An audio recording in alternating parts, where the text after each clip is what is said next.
Awal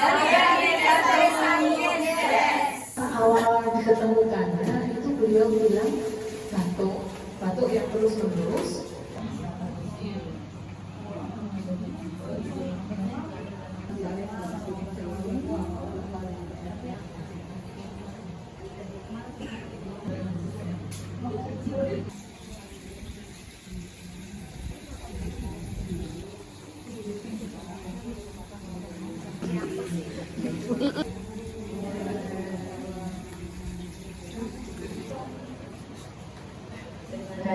Selamat sore ibu semua. Selamat sore. Selamat sore. Terima kasih. Assalamualaikum warahmatullahi wabarakatuh. Waalaikumsalam warahmatullahi wabarakatuh. Terima kasih atas kerawanan ibu. Yang kita akan terima kasih kepada Mbak Isa dan Dokter Dita yang telah meluangkan waktu RW 16 Arumsari. Sebelum acara dimulai, remaja karena ini juga beranjak sore, marilah kita berdoa untuk agama dan kepercayaan masing-masing. Berdoa mulai. Selesai, terima kasih. Selanjutnya adalah sambutan dari Ibu Ketua PKKM 01 kepada Ibu Dewi Alay. Dipersilakan. Selamat sore Dokter Dita, Pak Isa dan ibu-ibu semuanya.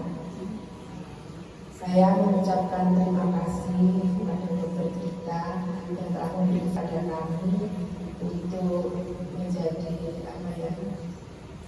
tempat untuk pengabdian masyarakat di sini, sehingga ibu-ibu nanti akan mendapat pengetahuan yang memang diperlukan oleh kita kaum wanita. Juga terima kasih pada waktunya untuk bersama-sama kita mendengarkan apa yang akan ditularkan oleh Dokter Dita pada kita, sehingga itu nantinya bisa bermanfaat bagi kita. Itu saja yang bisa saya sampaikan. Assalamualaikum warahmatullahi wabarakatuh. Terima kasih Ibu. Selanjutnya nanti tanya jawab.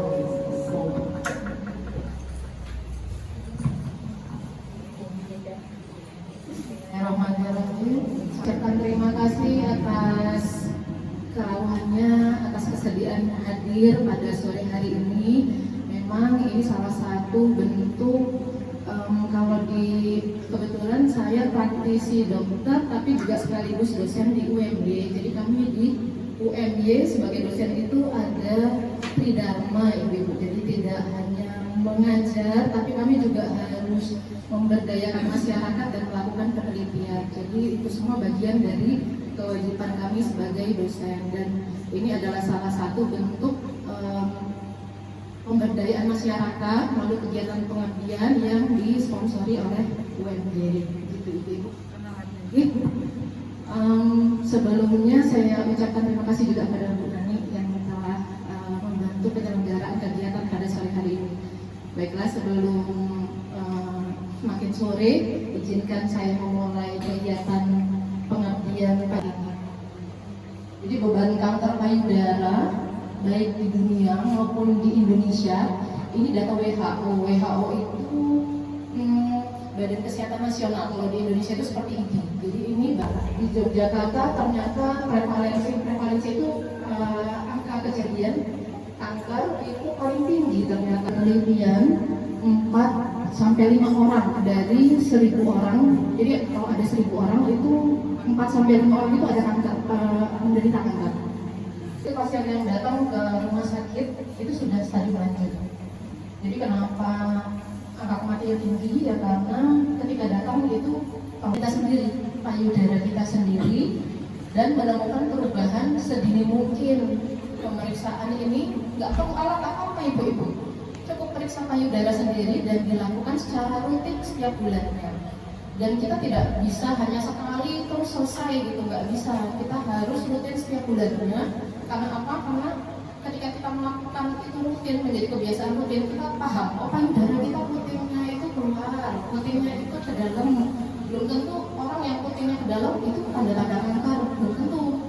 Makanya kita harus rutin mengenali bentuk organ kita sendiri, sehingga suatu saat misalnya tahun depan ibu periksa di bulan ke-13 misalnya, tadinya bentuknya kayak gini, kok jadi bentuknya kayak musung pikir masuk ke dalam, atau pertama sebagai pelopor, jadi menjadi teladan dengan rutin melakukan pemeriksaan payudara sendiri. Jadi kalau sudah rutin melakukan payudara sendiri, ibu dapat manfaatnya sendiri, kemudian bisa cerita ke orang lain. Kemudian peran kedua sebagai penggerak, jadi mengajak keluarga, mengajak tetangga, mengajak keluarga untuk ikut peduli bahwa kanker ini kejadiannya terus meningkat dan sebisa mungkin diketemukan di stadium awal sehingga harapannya bisa sembuh.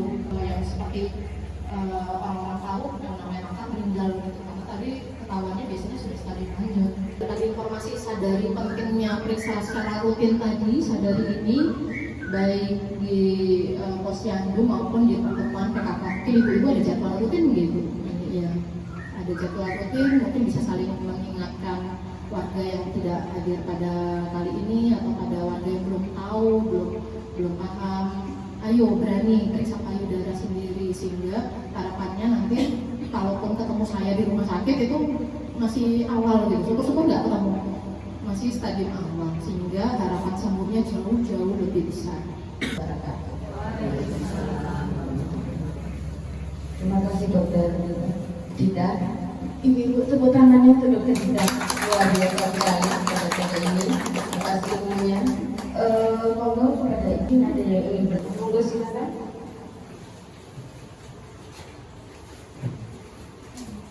Terima kasih atas waktu yang diberikan Dokter Dita.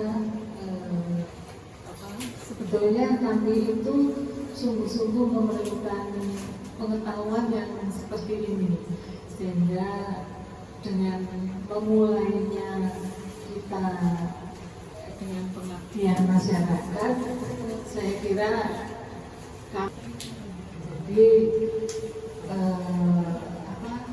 kami senang sekali karena sudah menyebar ke Palu dan itu kalau zaman dulu mungkin kemo itu sangat menyiksa ya.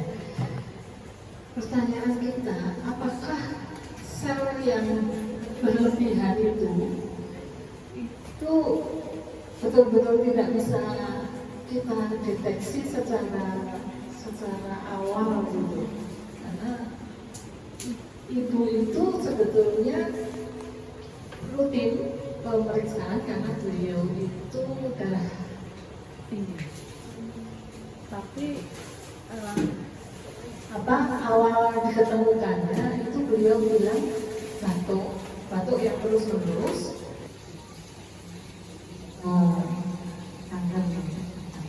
Aku tidak ketahuan awal dari kankernya itu.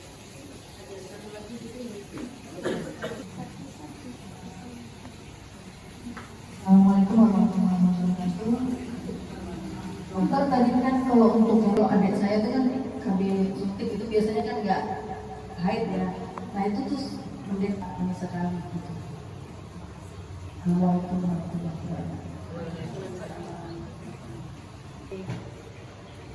Izin menjawab, ini bagus-bagus semua ini pertanyaannya, dan pertanyaan-pertanyaan yang memang sering ditanyakan gitu, pertanyaan-pertanyaan yang menjadi pertanyaan pertama memang, untuk kanker kalau boleh saya koreksi, kalau sudah dijanjikan untuk sembuh tadi, tapi kalau pasien tahu dan kalau pasien sudah merasakan nyeri akibat kanker itu Masya Allah luar biasa nyerinya ibu-ibu. Kadang pasien itu minta disuntik mati aja gitu saking nyerinya. Nah itu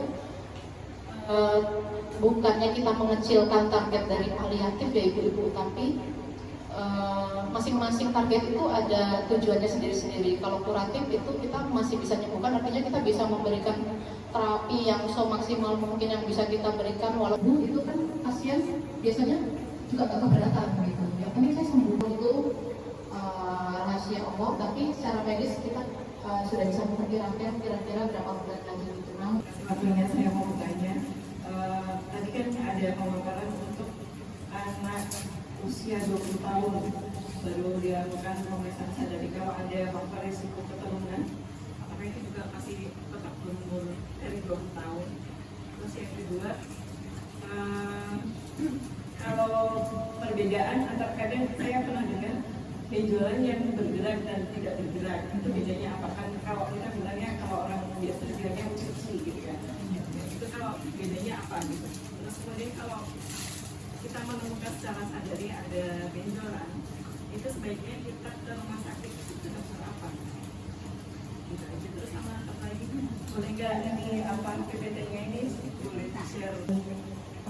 Ada itu kan awal Dan daging itu kira-kira bisa menyebabkan kanker nggak? Terima kasih. Assalamualaikum warahmatullahi wabarakatuh. Punya keponakan dari suami dan saya juga ada itu dua itu menderita kanker. Tapi kodarullah itu dalam umur 40 tahun tuh, dua-duanya meninggal. Yang menjadi pertanyaan saya itu kan anak-anaknya itu kan masih kecil, ada yang masih SD, ada yang SMP. Kalau yang terakhir ini SMP, kebetulan anaknya juga perempuan semua. Ada yang cantik dua, yang juga dua. Pertanyaan saya, apakah ada yang bisa dilakukan oleh anak-anak ini selain apakah bisa dari umur 20 ya? Apa ada obat atau apa gitu yang untuk mencegah atau gitu? Nah, ini. Terus yang terus terang saya sendiri kan jarang